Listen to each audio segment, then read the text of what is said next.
Ladies and gentlemen, Frank Marr. They said the great Frank Marr. Is that true? Well, I don't know about that, but thanks for having me on the show today. It's good to have you. How's the sound? Can you hear me? Everything's perfect. All right, good. Everything's perfect. So, no more cheese man. Yes, sir. Talk to me about that, man. All right, no more cheese man. Well, no more cheese man is actually a long story short. I've always wanted to do a little blog many years ago, kind of to have different contributors. I actually had another page at the time. It was called Brownsville Life. My wife now runs that one. So if you look on Facebook, there's a page called Brownsville Life. So that was the original page that I started. But I don't know. I personally stopped doing anything on there. So I started the No More Cheese Man. But really, one of the people in Brownsville who goes by Brownsville Cheese Man, a lot of kind of like that other candidate you had the other day. There's just so many things that he was doing in Brownsville that I didn't like, and he's done to others. So at some point in time, somebody had to do something. Right. So I kind of took it upon myself to kind of try to put an end to that. So because his nickname was Brownsville Cheeseman, I kind of started No More Cheeseman. But believe it or not, here's a story that nobody really knows. I actually took over that page. Somebody else ran that page. So the page was called No More Brownsville Cheeseman. So somebody had already started it. They always kept bugging me, hey, because I had another page. That page got reported. So they knew kind of I had some sort of something to do with that page, but they couldn't really pin it on me. So when that page got reported, I asked, do you still want me to be the administrator of your page? They're like, oh, yes, go ahead. They were real excited. So I'm like, okay, the first thing I'm going to do is rename No More Brownsville Cheeseman to just No More Cheeseman. Because at some point in time, you know, the page is really, even though it is mostly from Brownsville, it's not going to be limited to Brownsville. Because once you put a city or something like that, you're going to be limited the page to that particular city. Right. So even though it's No More Cheeseman, but it doesn't have like a Brownsville to it. So I could talk about anything that I want. So that's really how it kind of started, and you know, I just kind of kept it that way. It's a bit scandalous, no? Well, pretty much. Like I try not to. At its best moments. At its best moments, yes. You know, I was thinking that. Well, it is going to go in a new direction, but you know, then that candidate for Senate District 27 kind of just came on the radar, and it kind of stayed it right now. That plan went to real quick. Real quick, yeah. So now, you know, a lot of the things I've been talking about is kind of about that. Yeah. So what are the major stories that happen here in South Texas? Like, what do you find yourself covering often? You know, things that pop up. What are the common themes? Okay, well, definitely, you know, like, you know, Brownsville Cheeseman, besides the candidate for District 27 that's running Republican, mostly it's been a blog about, like, my upbringing in Brownsville.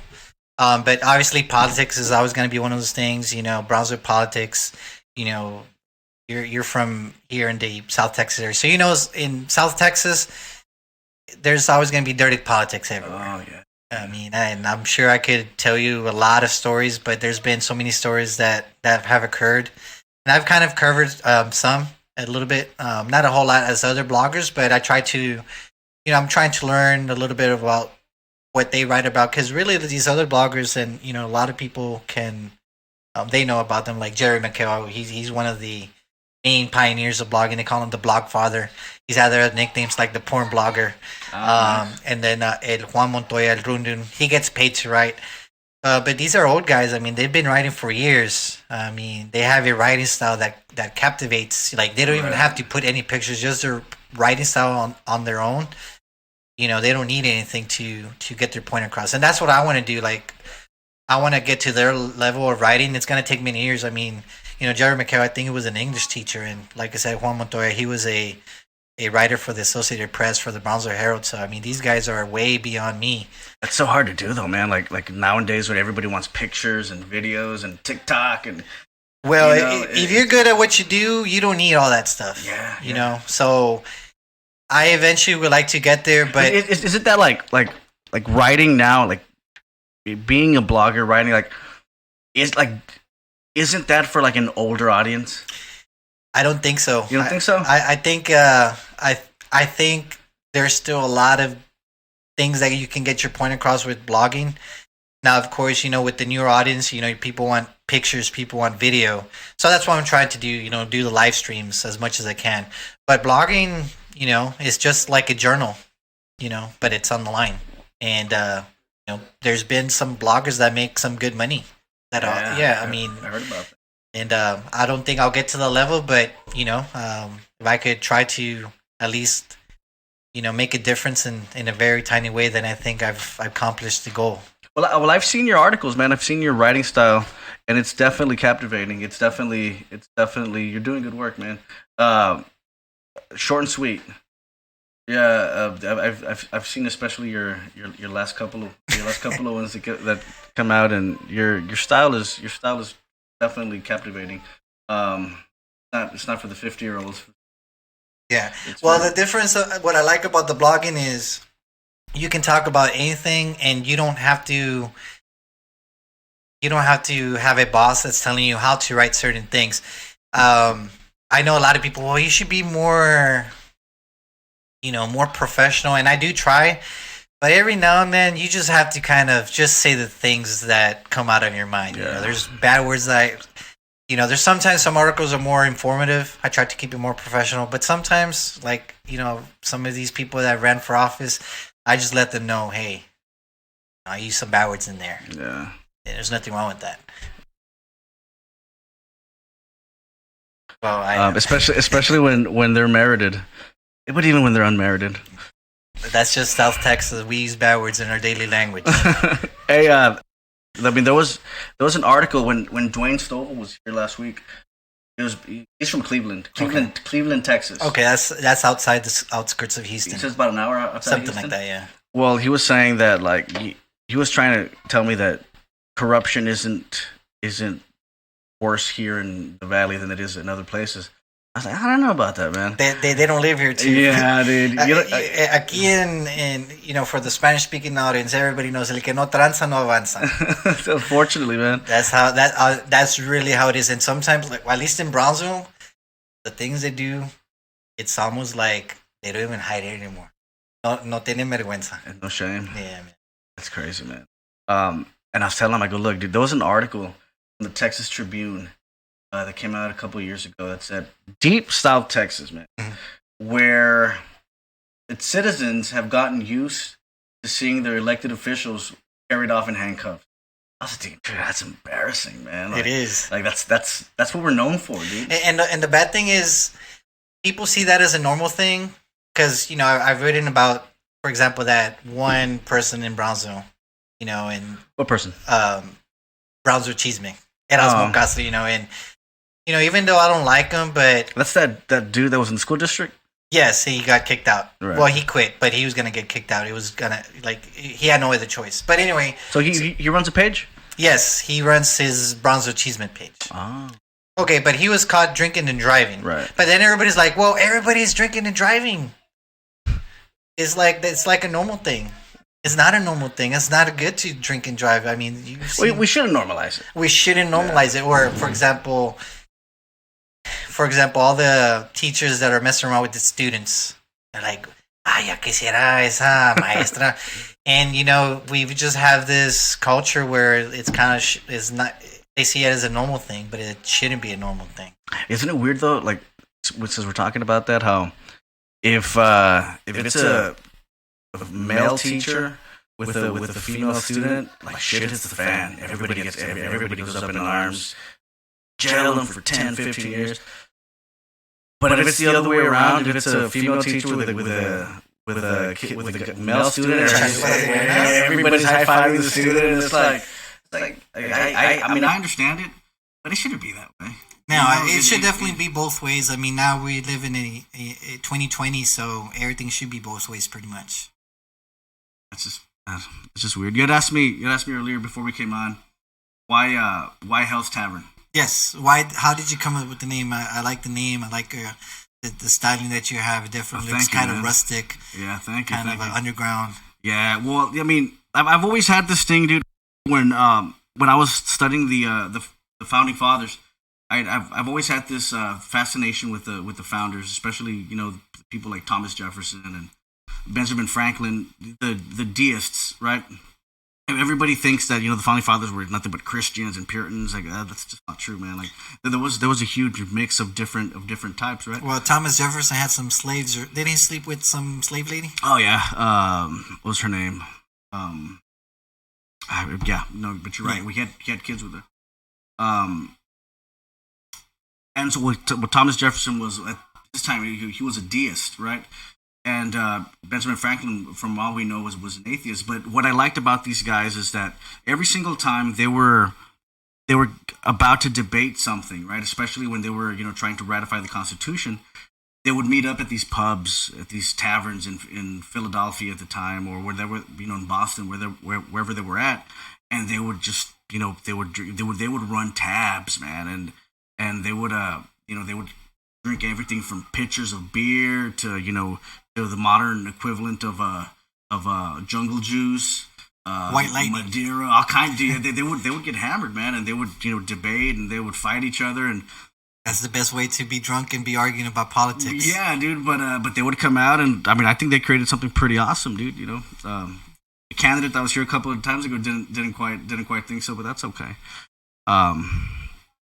You can speak out about it, and you have that freedom to criticize the government, and there's a lot of freedoms that we have in this country that we take for granted, man. No, absolutely. I mean, there's a lot of free countries that supposedly is the same as the United States, but it's not. Oh, no, like not. Mexico's one of them, but it's a different thing down there. Maybe 30 years ago, you could talk about anything, but now there's certain things that you can't talk about because might not show up tomorrow. That's the scary part, and that's not even necessarily the government sector. But I mean, leave Mexico aside. What about the countries like Germany, for example, or Canada, where they take pride in their government and in their freedom of speech, but they jail people. I don't know if you heard about the case, but in Germany, that some dude was jailed because he had his dog do the Heil Hitler thing. Oh, and he got arrested and he got sent to jail. That shit would never happen here in America. No. Because here we have a freedom of speech absolute viewpoint that isn't shared in Canada, in the UK, in all these European countries that some people in this country look up to for some odd reason. But we have no other country on earth has the respect for freedom of speech like we have in America. Yeah. And to me, that's a good thing. Yeah, I've actually worked with many refugees. Many years ago, I've had the privilege of working at different refugee resettlement centers. And a lot of these people that I've met from Iran, from actually even a couple of North Koreans. Oh, dude, that's 1984 right there, man. But, a lot of these people, they can't write about anything. Because they'll go to jail and they get a whipping like no other. So sometimes they're writing about a politician, and the next thing they know, their whole family is being persecuted. Not just their direct family, but like their aunts and uncles. Hey, this guy's gonna go to jail, and they have no other choice but to leave the country. We don't have that fear here in the United States. Yeah. So I mean, we don't see things sometimes because we don't live in those countries. But I've talked to a lot of these people, and believe me, they don't want to be anywhere else but the U.S. So I can kind of understand where a lot of these people come from. There's this freedom fighter. I don't know if you've ever heard of her. Her name's Ayaan Hirsi Ali.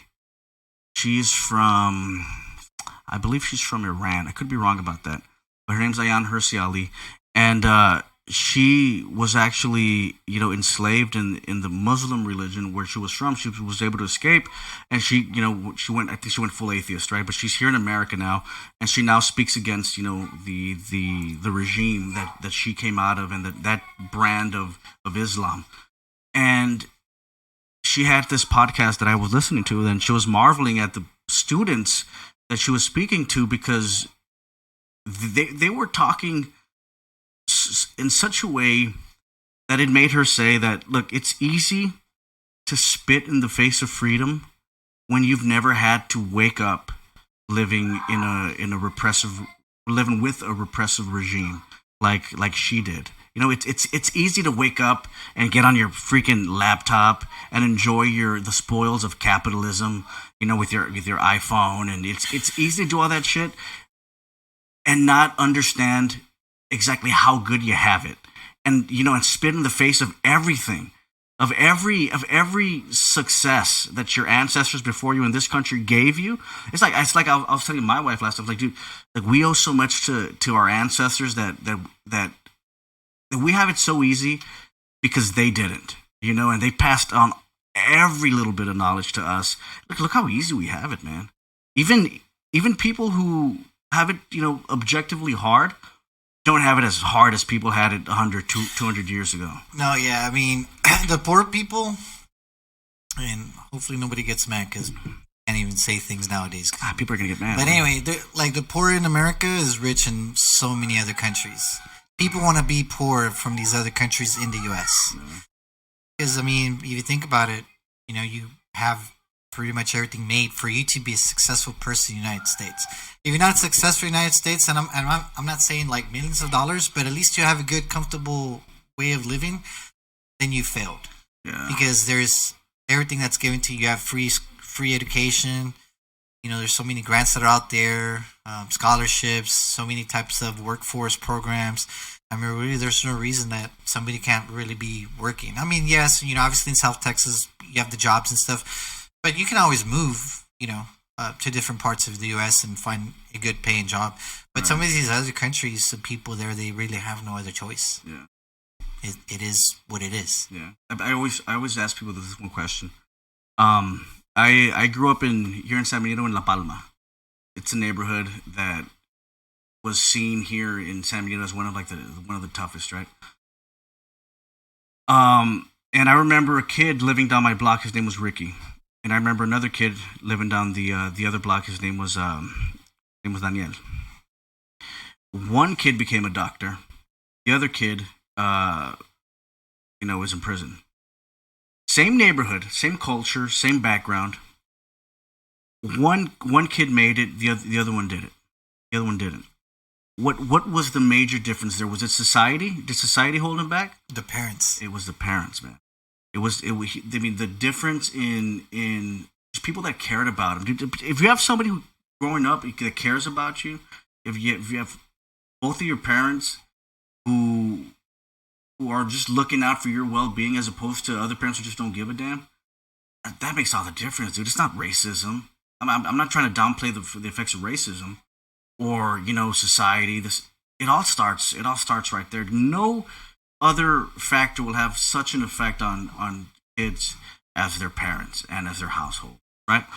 But it's just there's so much currency, political currency, in blaming the system and blaming racism. But then you get, you know, applause lines. You get people to you know, pat you on the back. You know, your virtue signal.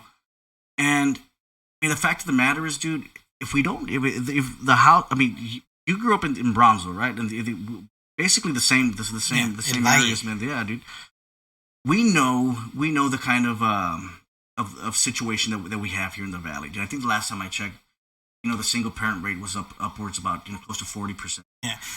That's almost 1 out of every 2 kids. Yeah, man. I mean, pretty much, and I hope nobody gets mad, but pretty much, like, a lot of the people I knew, a lot of the girls, I mean, and guys too. I mean, I have some good friends, couple of good friends though. I mean, they've stuck together, you know, with their wives and stuff. But they got married when they were 17 or 18. They had a kid when they were young. But you know, some other parents that I know, they've had kids when they were 17 or 18, and it's tough bringing up a child without the significant other parent being around. Yeah. You know, and I'm a parent. You know, I have 2 kids, and me and my wife are raising our kids. And if you don't have that other parent that's being in the life of those children, I mean, they're not getting steered correctly into society. So the chances of them failing is already a lot higher. They're already in a sort of way down the path of failure. Yeah, and some people get mad when you say that. It is what it is. Some people get mad because I had a primo who posted something like that last time, and he was getting attacked by all these, you know, single moms saying that that their kid has it better off with them. I was like, dude, this isn't even about you. I mean, it's like they took it personally to be about them. It's not even about you. It's about the kids. It's about the kid, man. And and statistics are clear on the disadvantage that that single kids that come from single parent homes have. I mean, facts don't care about your feelings, man. Like somebody famous once said, it is what it is. And but that's the thing is that people make it about them. Yeah. But we also have in South Texas, and I'm sure it's in San Benito, in Harlingen, Riverville, Brownsville. That's also proportion to the lack of education. Yeah. So you have lack of education, bad parenting. What do you think is the reason for the lack of education? It's priorities. I was telling Israel when he was on last time. I was like, you know what? It's like, in a way, it's hard to blame parents, man, because if you look at our people here, just like 2 generations ago, their priority was working, right? They would have large families. A lot of them would take their kids out of school because they needed more bodies on the field, right? And just to be able to make more money. And that was the priority, working, right? A lot of our parents didn't graduate high school because that's what they were busy doing, trying to be those extra hands for their families and their dad and their brothers and sisters. That's what they were. It's like, for a lot of us, my generation was the first generation where we actually were able to, to stay in school and make the most out of our education. That's only one generation in from the last 3 or 4 generations, man. So we're running a little behind, and that's looking at the that's being that's on the positive side of it. I mean, there's a lot of people that are still doing that. So I don't know. What do you think? I don't know. That's a good question. I think I still think it's gonna come back to the parents on your upbringing. At least in my upbringing, my father was tough. Yeah. He would give me a whipping. And I see a lot of the parents nowadays. Oh no, mijo, no se le pega a los niños. I mean, I'm not saying that you have to beat the crap out of your kid, but I mean, sometimes you have to give them a good licking, at least a good one or two. But there was times I screwed up, man, and my dad used to throw me out the window. And look at me today, flawless. I want to say, I'm gonna. Not a lot of people don't know about this, but when I was small, man, my dad used to get at me all the time. And when you're small, you don't know any better. You don't know why your parents are doing it. But I'm glad for my father. Well, I mean, it's kind of strange to say, but I'm glad that my father was there. That even though he was hard on me, but he was there for me. And if it took a spanking for me to learn, then that's what it took. But because of that, that's kept me out of trouble as I've been older. Right. I don't have any criminal record. I'm not caught stealing. Things. It's basically wanting me to be like my father. Or my mom. You have those people you look. Hey, you want to make them proud. I want to be like my mom. I want to be like my dad. You have those role models, right. And if you don't have those role models, then who are you going to look into? Yeah. So I'm glad that my dad was a little bit hard, but it shaped me to the person that I am. A working person, a person that contributes to society. Right. I've always, and I'm not taking anything away from people that are on assistance from the government, but I've always, looked up to my dad because my dad was like, he always worked hard, and I've tried to do the same. I try working hard, and I never had to worry about the food stamps come at the first of the month, so now we can eat. Like I'm always trying to find a better opportunity. Right. Like hey, you know what? Let me go on LinkedIn. Let me see what jobs are there on Craigslist. And I'm always just trying to find a better opportunity. But I see a lot of correlation between the parents, like the people that are now in maybe the same generation that didn't have their parents. A lot of them, they're not in those opportunities. Like, oh, you know what? They're selling food stamps and stuff, and that's like kind of shameful. At least to me, I've always tried to be a better person every day, for my family. And that makes me proud, like my kid, you just met my kid, Right. he has everything. But there's never been a time where he's asked me for something and I can't get it to him. Unless he's doing bad in school. But when he's done good at school and he tells me, "Papi, quiero ir aquí," I'll get it for him because there's and I can say, "No, hijo, no me han pagado. Like I haven't gotten paid." I could get it. I could afford it. So I mean, that's just me. Yeah, I get what you're saying, dude. There's sometimes where like there's times where you met my boy too, and I think I try to compare the way I was raised, to the way I'm raising my son, and I try to see like, man, you know what, like my dad, and he tried his best to provide for us, right? But we're at a point where my son will have everything he needs, right?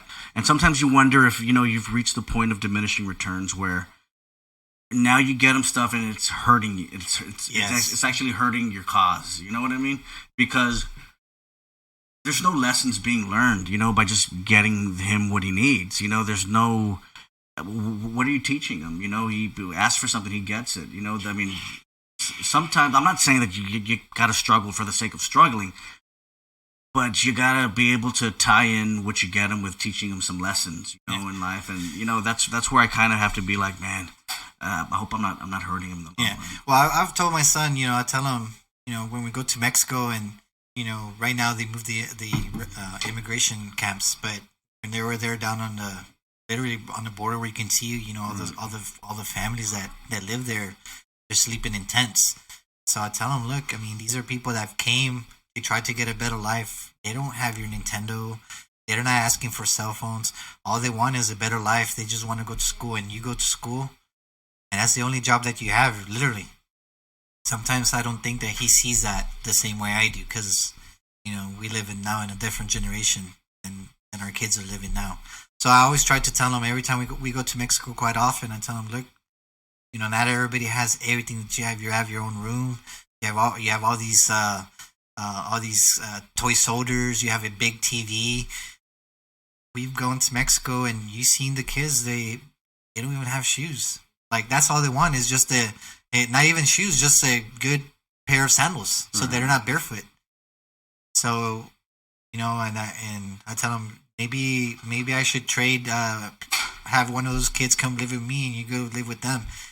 And then, like sometimes he thinks about it. Okay, no, like I'm gonna try to, I understand now. But a lot of the kids nowadays, and not just my son, but a lot of the current generation, they don't see the hard work that it took for them to have all the nice things that they have now. Yeah, that's a good point. Dude. My boy just actually started t-ball, and it's interesting because I played baseball also my entire life. I started playing, I think from t-ball. Baseball or softball? Baseball. Okay. Baseball. But I played softball after I graduated high school. But it's interesting seeing my boy, right? And he's on this team, and I try to practice with him as as much as I can, so he has an edge when he gets in there, right? But then you get there, and then like you see like all the other kids, some younger and some around his age, who don't. I guess I have to understand that this is like a learning level for them. You know what I mean? Where like a bunch of the kids are just like playing with the dirt and running off chasing butterflies and and I have my son like, get ready, like be ready. I mean, he's just all like like he's prepared. He's ready to play and I don't know, dude. I guess it was a wake up call, man, because you're going to practice and seeing him be a lot better than the other kids. Well, I mean, I'm not gonna say a lot better, but at least the way I approach the game, right? Real serious, right? A little more serious. Like I have to remember the guy is 4 years old, man. But some kids, I mean, they like that sport and they're gonna try to be really good at it. For example, I've taken my son to soccer classes.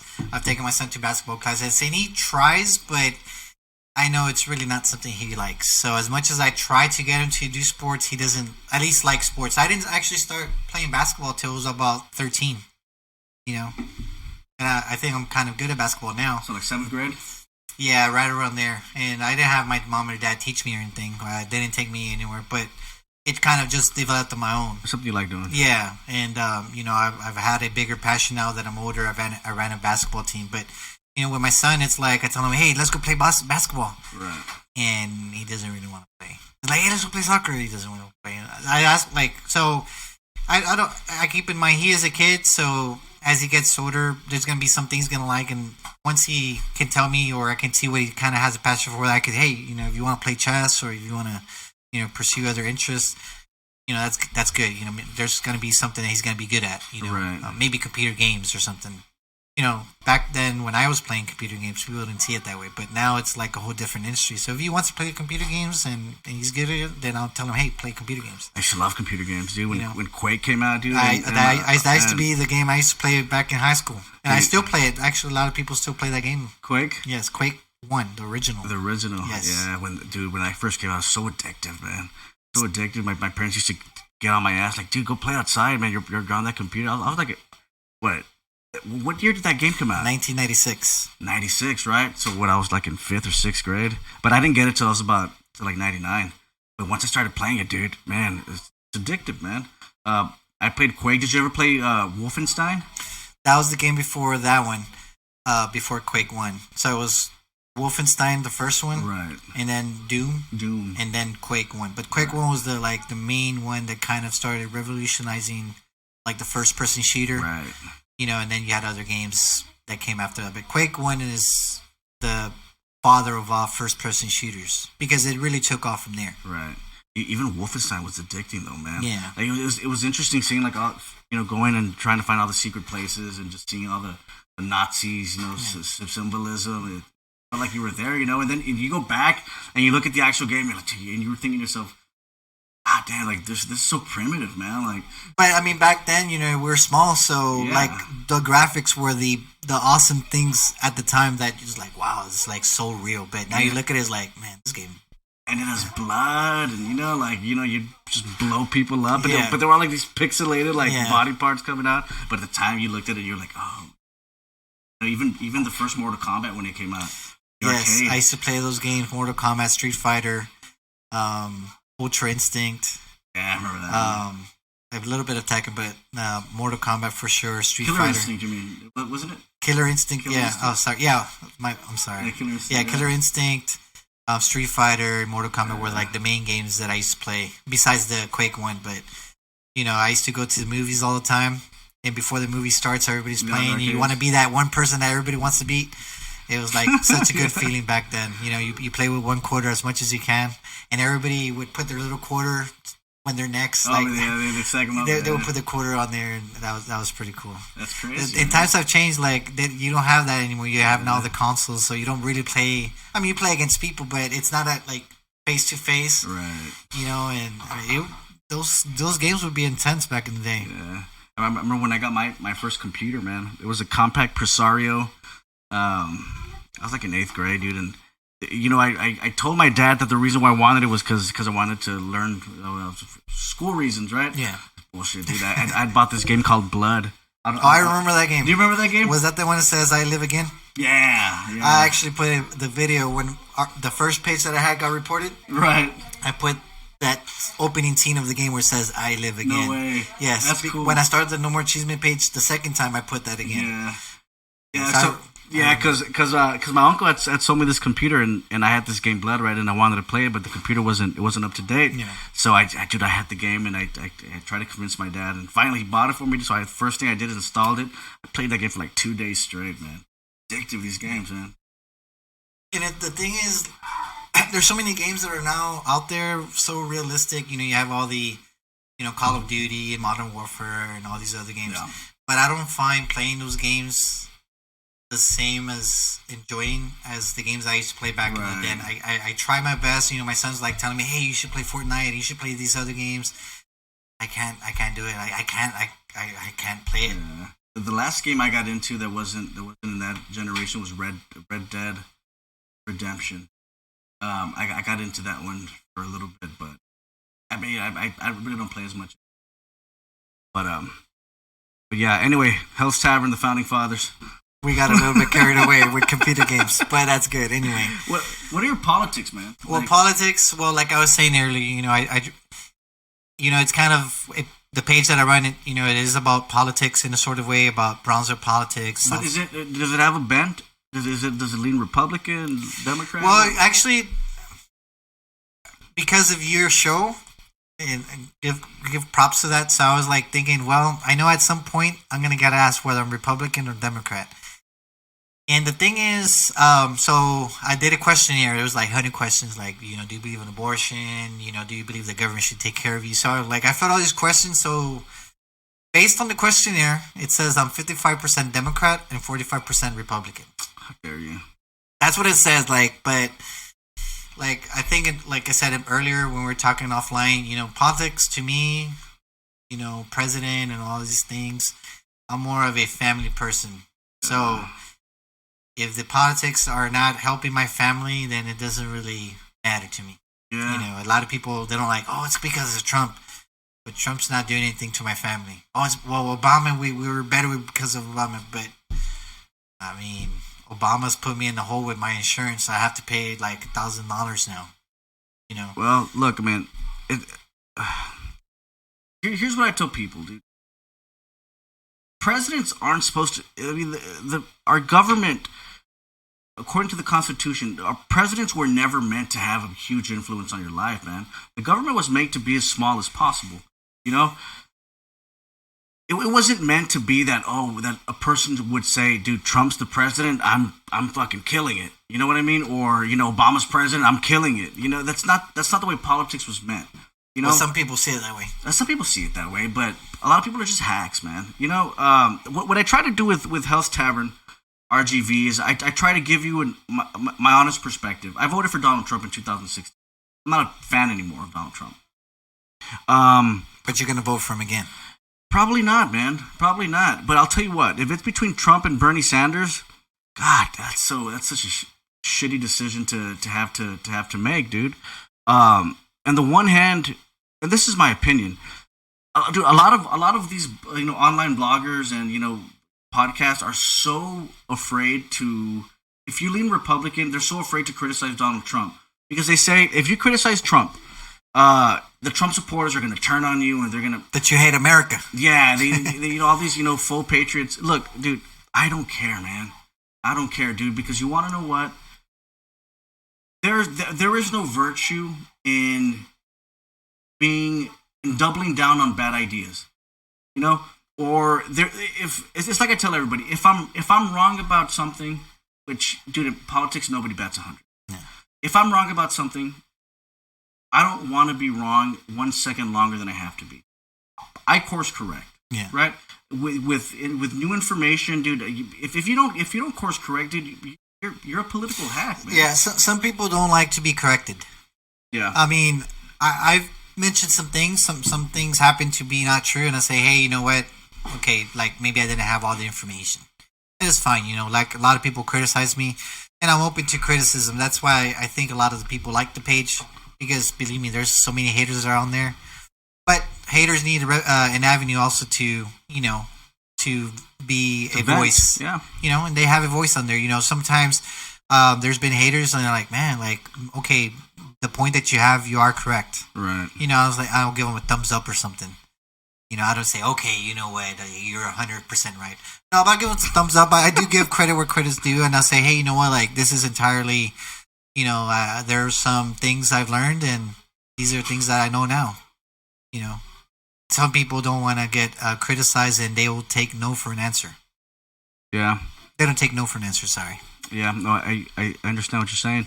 So, I mean, so that's why what I've tried to do on this page is I have I call him my producer, right? His name's Big Steve Sal. He's also a Republican conservative, but he's a diehard Trump supporter, right? So we have a thing that we do on Sundays where I am the one who's quote unquote anti-Trump, right?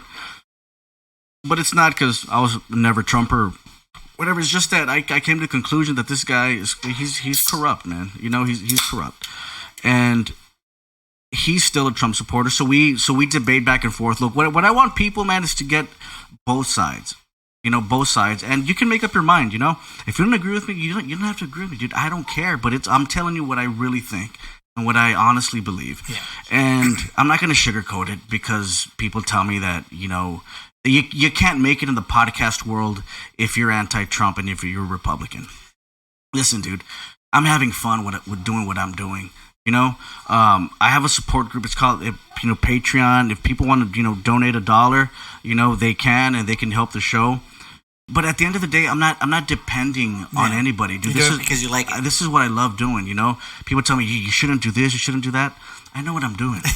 I like bringing in people like you, man, interesting people, and talking, right, and giving people my real opinion on things, man. If I'm constantly having to skirt the truth, or if I'm trying to have to lie just to save people's feelings, then what else? Feelings. My bad. No, you're good. Then like, what else won't I be willing to lie about? Just think about that for a second, dude. If somebody comes on and he's willing to just skirt the truth a little bit because he's afraid of offending people, what else isn't he willing to skirt the truth on? You can't trust that guy, man. That's the way I see it. So you have to be true to yourself. Yeah, you have to, man. You have to. And people have called me a rhino, Republican in name only, because I'm not supporting Trump anymore. And to me, those people are hacks. They're hacks. You're hacks. They're the people that are, Trump no matter what. And here's the test that I tell people to do. Look, if you find yourself defending Trump for things that you would crucify Hillary Clinton over, you're a hack. You're a complete hack. And it's not me that's the problem here. It's you. You're the problem. Because you don't have what's called intellectual integrity. If you have a little bit of intellectual integrity, then you would see that it's not all about your freaking team. Team R or Team D. It's not about that. It's about the country, right? And if you're going to hold yourself to higher standards, then hold yourself to higher standards. If you're going to be the party of family values, be the party of family values. Imagine if Barack Obama came in and the first, year of his presidency, we found out that he paid off a porn star to keep her mouth shut. Republicans would have had him crucified, But instead with Trump, you have Christians, defending him. It's crazy, man. It's crazy. And all I ask people to do, you see, and me saying that, what I just said right now is going to piss people off. You're going to get some hate messages. But it is some unfollows. It is what it is, man. It is what it is, dude.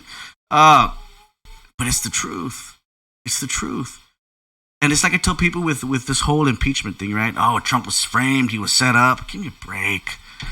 Give me a break. Who are you trying to kid? The guy's openly admitting it now, Yeah, because because nothing happened to him, so now you can admit it. Yeah, it's because nothing happened, and now he's openly admitting it. And remember, at first, what did they do? Denied it. Deny. I don't know what you're talking about. It was a perfect phone call, and now they're just openly admitting it now. Now the people that were defending him, saying that making their cases, I've just completely forgotten about it. Well, it's almost like going back to that guy I was talking about. Going back to the drinking and driving. He would talk about other political people that would be caught drinking and driving. And like, oh yeah, he needs to be out of office because he's drunk. And then when he got caught, it's okay. Everybody drinks and drives. Oh. It's like first they crucify somebody, but then he does the same thing, and it's like, oh, it's okay. We understand. It's your first time. Who's saying it was okay? The people that follow that guy. Oh. So it's almost like the same way as the Trump supporters. It's like, the first, they'll say something, and then he'll do something he's not supposed to. Like, oh well, that's okay though. They'll find a way to justify it. Yeah. Of why it's said. Right. So it's almost like the same thing. And that's what I hate about politics, man. Like, genuinely, that's what I really hate about politics. Is that it's rare when you get people that are gonna when you turn on like Fox News, for example, you're getting a certain spin. Yeah. When you turn on CNN, you're getting the spin on the other side. They're getting paid. That's why. But it's what I'm saying is it's hard to tell who's being honest with you, right? Well, that's why you have to turn to your bloggers. Yeah, people man. That and even bloggers nowadays, like I said, there's bloggers that get paid. So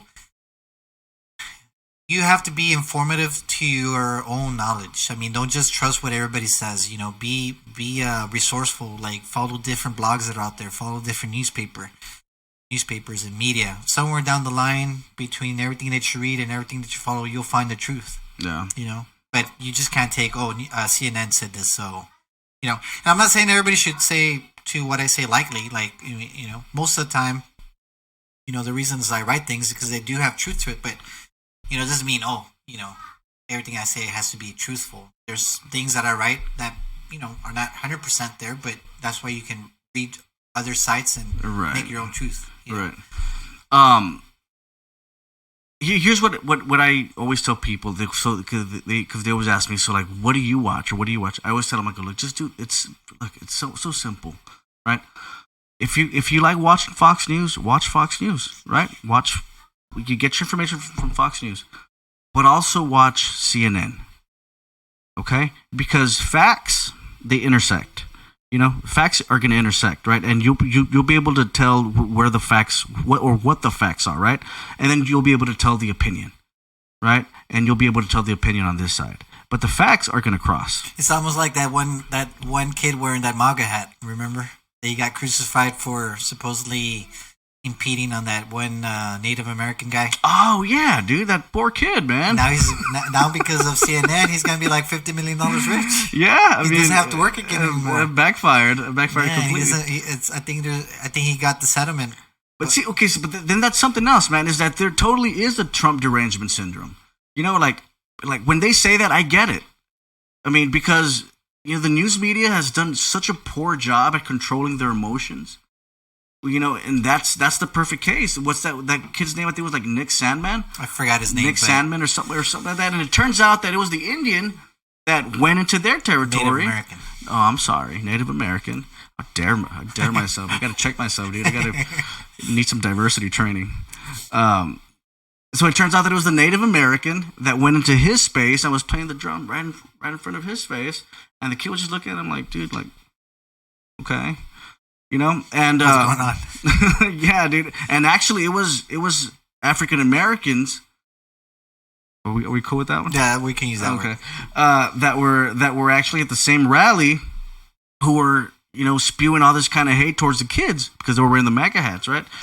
And the kids were the ones that got crucified for wearing the hats because they were just chilling. Yeah, dude. So. Like, I understand it when people say that there's Trump derangement syndrome, because there is, people overreact about stuff like that. And you got to ask yourself, look, I mean, I understand where people are confused and they call CNN fake news, and, I get it, man, and they have every good reason. They have every reason to feel that way. But it just sucks how everything has to be so tribal nowadays, man. They have to sit down and think first, like, before their actions affect them in some sort of way. Some people are like, oh, Trump, and like, now you're racist because you're Trump. You love Trump, right? Like, wait a minute, like, doesn't make you racist right away. No, not even. Like, who was it that came on? Well, they're involved in Latinos for Trump, right? Yeah, I've seen it. And they called them. People are calling them multicultural racists. No. There's another word for that. Multicultural white supremacists. They call them coconuts. Yeah, that's the term we're familiar with. but the new one is multicultural white supremacist. In other words, to be a white supremacist, you don't even have to be white anymore. Now you could be brown, you could be black, you could be, a Martian. It doesn't matter if you wear a MAGA hat. Listen, man, shit like that is the reason why Trump might win again in 2020, because it's nonsensical stuff, dude. These people have gone bananas, man. I think he's gonna win again. I don't think. Yeah, I just feel that the Democrats, and I'm not taking anything away. I just feel that they haven't really been. I think there's so many Democrats that are out there trying to run for president that it's kind of hard to just say let's just try to support this one guy. And even if whoever wins the Democratic primary, they're probably not even gonna try to support him. Oh, well, Bernie is the one that's ahead of the pack right now. Yeah, but you have a lot of people that don't want that socialism or whatever he's trying to brand of socialism. Exactly. Yeah, people, Yeah. and it's probably not even a bad thing, but just because people don't know any better, probably just say no. Yeah, what do you think about that? About what he says about healthcare and about us? Well, I do think healthcare should be universal. You think so? Yeah, absolutely. Why do you think so? Why? Because not everybody can afford healthcare. It's too expensive. I pay like almost like $800. That's almost like a paycheck to a lot of people, like Right. a car or a house. But You know, but what about the doctors that who go through years of schooling and takes years for them to learn that craft. Now the government is telling them, okay, look, now this guy over here has a right to your service, and now you, because you decided to become a doctor, you have to at whatever wage we decide, you have to serve him. That flies in the face of everything that this that's the country bad part. was founded on. You have to see, because I'm for the people. You know, I do definitely think you can't let the people die. But at the same time, we can't let we live in a capitalistic society. We should be merited. We should charge for what we want to charge, and if there's going to be a price to be paid for that service, then that service should be paid for. Yeah. So it's really hard to say, okay, do you let the guy die then? What do you think? Do you let him die? Actually, a good example is the coronavirus. That's the thing that's scaring everybody right now. Man, you've been on that. Yeah, well, and it's not. I mean, hopefully nothing happens, but man, like you don't really know. But here's the thing. Okay, so let's say you get the coronavirus. I mean, knock on wood, right? But or I get it, or somebody that's uninsured. So do you let that person die because they can't afford healthcare? Well, technically, they have to be seen, right? They have to be seen by our hospitals. If somebody with coronavirus enters, I mean, it's a completely different situation because right now the government is actively quarantining people who have coronavirus. Okay, but what about maybe some other type of illness that's not like coronavirus? It's like, for example, cancer. Cancer is expensive, Wow. So sometimes you just go to the hospital. They'll treat you for your like pain, but you can't get the cancer treatment because you're uninsured. Yeah, listen, man, I'm not for the status quo. The status quo sucks, but the status quo isn't free market. The status quo hasn't been free market since the 40s or the 30s. We do have our healthcare system is extremely subsidized. It is socialized. It's just not socialized to the degree that Bernie Sanders wants it to be socialized. Bernie Sanders wants to completely nationalize the healthcare system. He wants to completely nationalize our universities. Dude, that's the definition of communism. And I'm not just saying that to be extra or to be whatever. But when the government when the government is in charge or takes over the means of production for a certain industry, healthcare, the university, that's communism. I mean, there's no way around that. And it's like I said, I'm not trying to be hyperbolic about it, but that's the literal definition of communism. So that's socialism, right? And my only argument is this, right? People say that people have a right to people's services in the name of healthcare, right?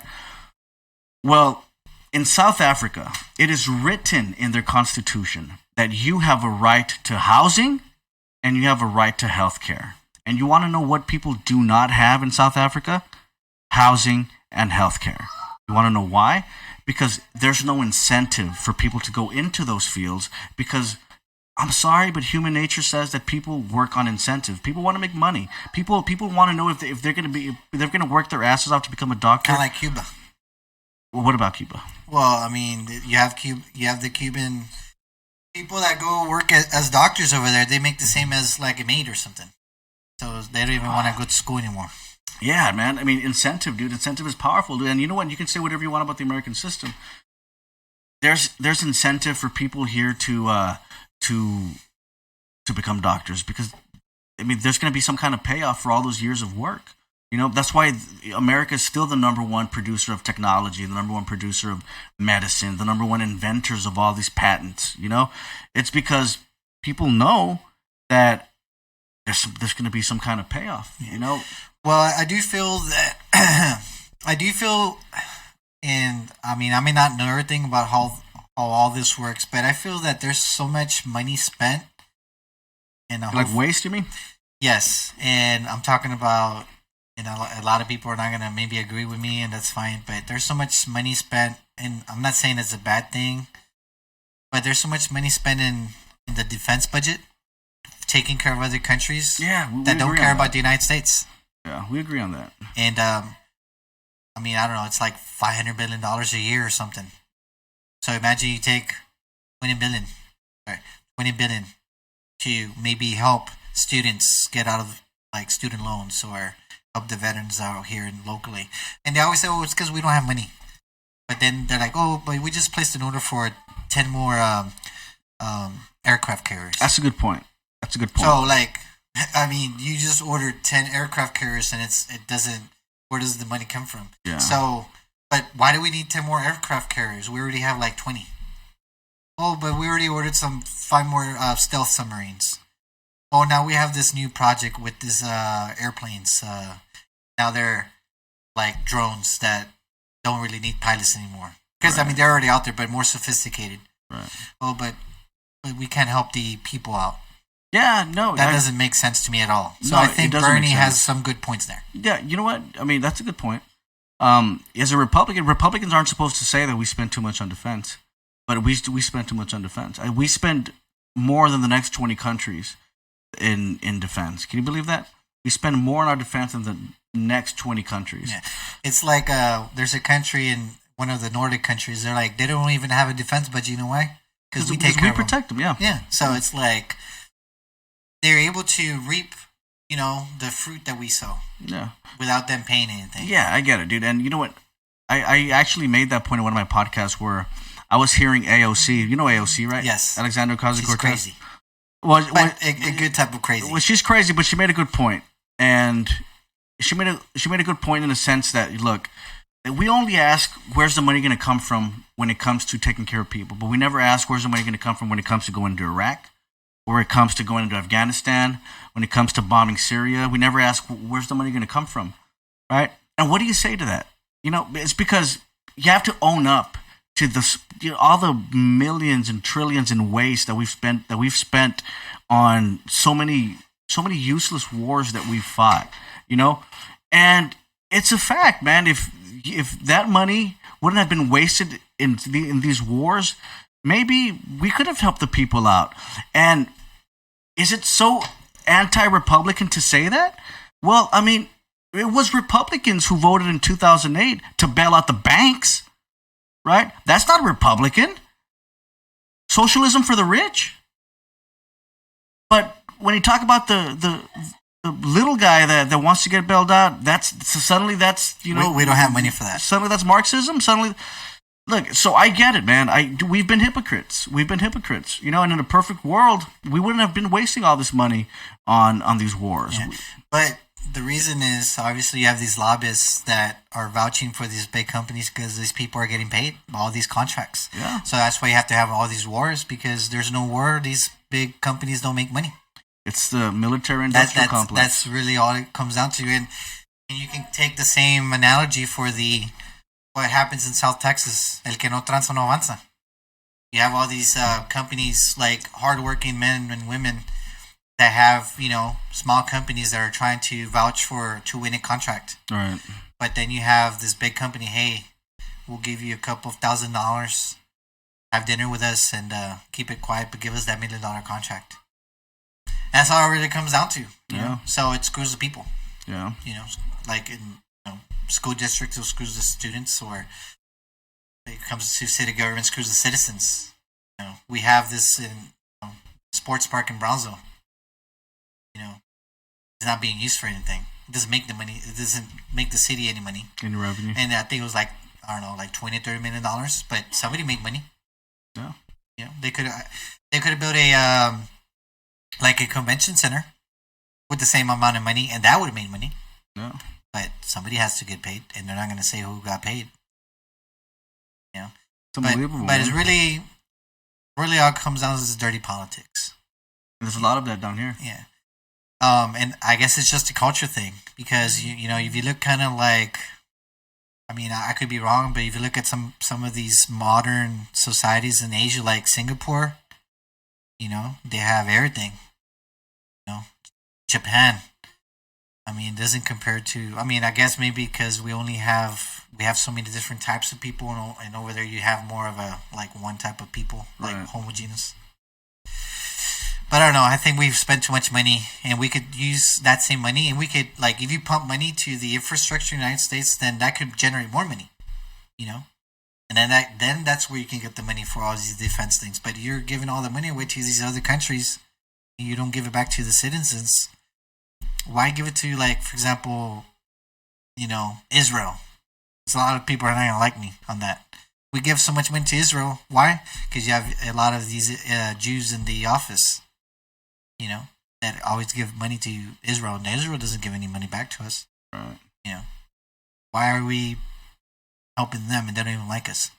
I mean, it's not just that. Like, I kind of agree and disagree with that. I agree in the sense that our subsidies to countries should be, if we're going to be giving subsidies to countries, I mean, they definitely have to be strategic, right? Or there has to be a solid reason for it. If we're spending billions or millions, sending giving it to the Israelis, when the Israelis have some of the best warfare technology on the planet. If they're not first, they're definitely second, and second only to us. In the 60s, they beat 7 Arab countries in the 6-Day War. In the 6-Day War. That was in the 60s. Now, with the kind of technology they have, they don't need us. They don't need our defense. They don't need our money. They got it pretty. They got it figured out. When there's all these threats in the North Korea, they're the ones that should be helping us over there, but they don't, right? Yeah, we help them when Iran's always threatening them. We're there, but when somebody threatens the U.S., how come they don't help us? Yeah, well, I mean, I don't disagree with you, man. Things are a little. And that was Donald Trump's entire point, and to the extent that was a good point by Trump, though. Yeah, I mean, gotta give credit where credit's due. He's definitely right on that, man. And let's see, it's already 10 o'clock, man. We're headed off to right now. Well, guys, it's Charo Days weekend, so make sure to head out to the Sombrero Fest. Yeah, that's where headed. Yeah, everybody's there right now. So how long is that festival for? That festival, well, it really starts like the Charo Days. Everybody prepares from Monday, but it really starts on Thursday and because on Thursday they release the kids, I think, half day from school, and they're off Friday. And then, towards the weekend. And right now it's good weather, so everybody's going to be there right now. You have Tigres del Norte playing right now. Right now? Right now. So what time does it finish? Well, I think their event started around 8, but, obviously we might have some other shows beforehand. So it's probably getting rolling right now. And it ends on Sunday? Well, it's tomorrow. And it's tomorrow. But you also have the carnival, the big carnival. Ah, okay. So, it's kind of like everything combines into one. So you have Charo Days, with the parade, then you have the Sombrero Fest. That's where, everybody goes drinking. It's outside Washington Park in downtown Brownsville. So you have Tigres del Norte. They have all these food vendors and entertainment. So everybody's there right now. Like, there's probably over, 20,000 people there. Oh, shit. We're in the wrong place right now. You gotta be there. And tomorrow you gotta make it out there. Definitely so. Yeah. So I'll call you, man. Hit me up, and I should be there all day because tomorrow I'll be running the 5K race for Charo Days. Oh shit! So I'll be running 5K? in the morning. I'll have breakfast, and then there's the parade for the Charo Days at the main parade. That's the big parade, right? Which is in downtown Brownsville. And after that, I'll probably just be in Sombrero Fest all there, like eating things I'm not supposed to, but I'm down here, so might as well take advantage.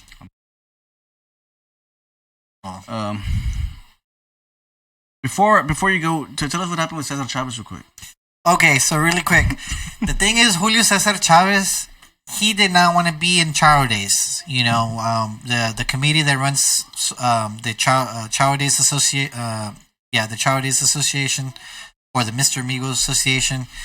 They always try to bring somebody important, somebody that's famous, and they've had some good people before. Like during the 70s, they had Vicente Fernandez. You know who that is or no? Of course. Okay, I was gonna get mad at you. You didn't. How dare you? Okay, so Vicente Fernandez, he was like during his peak acting days, and he's always been a good singer. So he was like obviously one of the best Mr. Migos they had, and he really wanted to be there. So that was a good one. The other one was Pedro Fernandez. He's actually a mariachi, so it kind of represents Chicharro days anyway.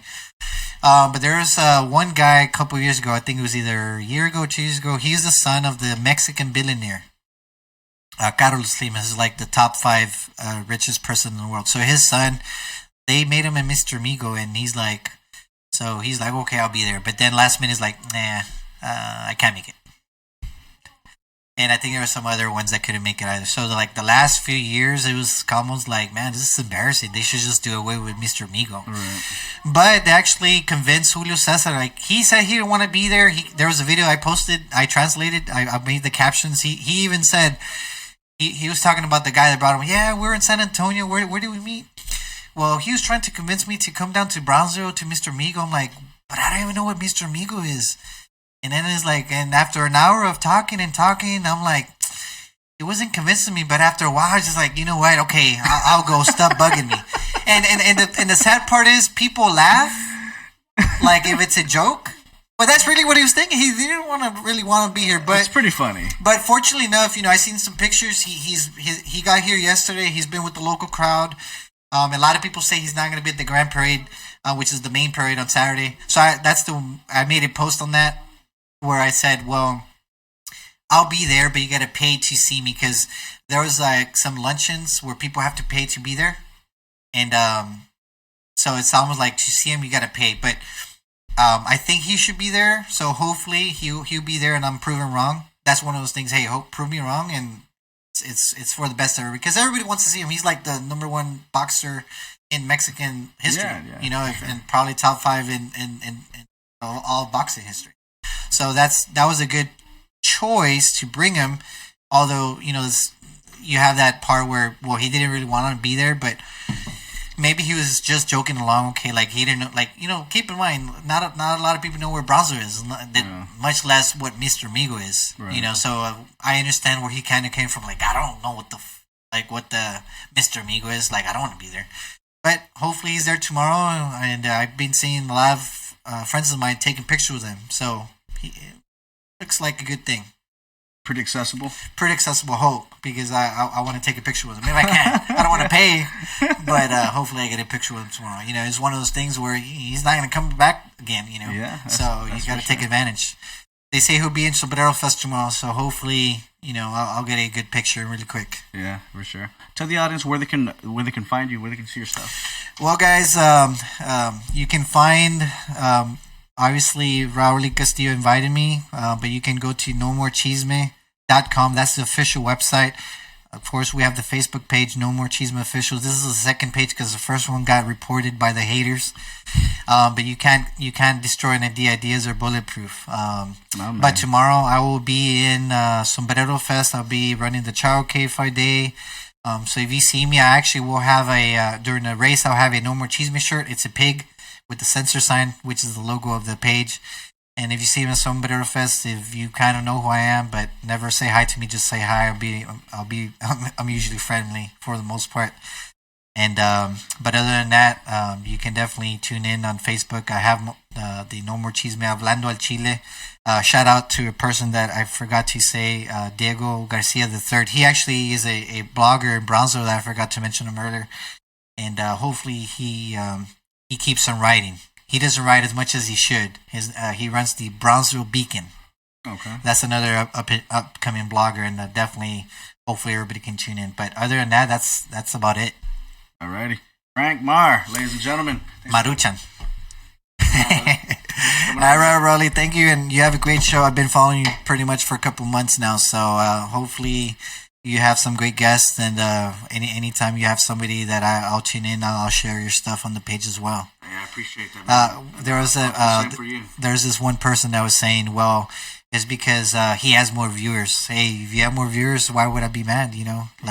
Some people see it as a competition. Don't pay attention to those. I don't.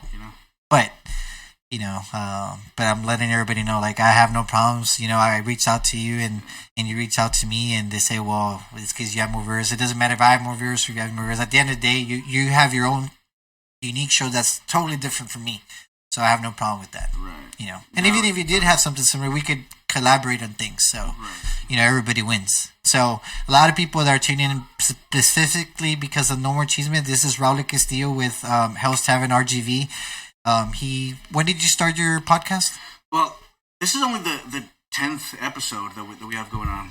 This is only the 10th episode. So we actually, I started doing the in-studio stuff in January. So we're only 10 episodes in, man, and everything's kicking off really good. And he's also a artist. He plays guitar, so I gotta get you. You gotta get me a CD. I'm gonna get you some of that music, man. Okay, you're gonna like it. All right, you're gonna like it. If you're not tone deaf, you'll like it. Yeah, and I'm always about promoting local stuff anyway as well. So we'll if you have like you have like a SoundCloud or something. I don't know. No, well, you know what? It's been a while since, because I was in a band about 10 years ago, and we had a SoundCloud then. I don't even know if it's up anymore. Okay. But I know we have about 5 songs on YouTube. But I'll give you an actual CD so that way you can. Gotta autograph it for me. You can, dude. I'm gonna autograph it for you. Okay. And you're gonna like it, man. All right. You're gonna like well, there you go, guys. Appreciate it, Rowley. Hey, you've been Frank. more than courteous, and thank you for having me on the show. Yeah, brother. I'll try inviting him to my show online. Let's do it, man. Let's do it. Maybe a couple weeks from now, something after the primaries, we'll be talking more politics. Ooh, I gotta get more informative because he really knows this stuff. I'm more like try to shine, but the goal is to always try to learn from people that know more than you. Yeah, definitely. Remember what I say: if you're wrong about something, don't double down on it. If you're wrong, you're wrong. That's it. They say you're not supposed Frank Meyer, ladies and to talk gentlemen. politics.